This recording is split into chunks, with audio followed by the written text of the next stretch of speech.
Boyu kırıyor. Her şeyin bir edebi vardır, savaşın dahi.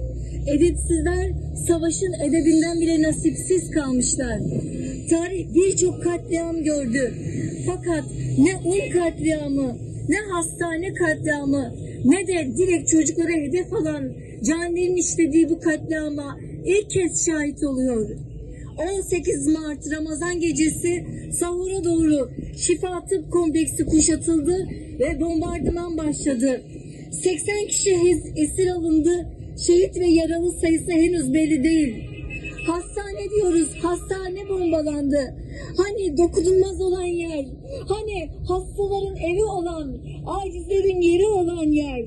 Tüm dünyanın gördüğü ama görmemezlikten geldiği, tüm dünyanın duyduğu ama duymamazlıktan geldiği bu zaman dilimi ne garip.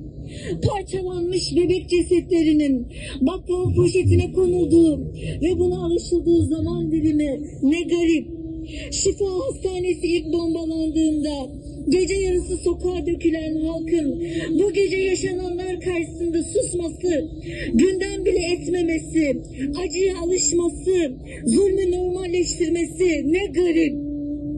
Sandıklarına, seçimlerine zarar gelmesin diye, koltukları devrilmesin diye bu soykırıma sessiz kalanlar, hala hiçbir caydırıcı adım atmayanlar, o koltuklarınızda cehenneme sürüleceksiniz. Avaz avaz kazanmak uğruna bağıranlar, kendi mikrofonu elinden alınmasın diye feryatları duymazdan gelenler, yarın mahşer günü kavurucu ateşe girecekler listesinde sizin isimlerinize sıra gelince feryadınız duyulmayacak.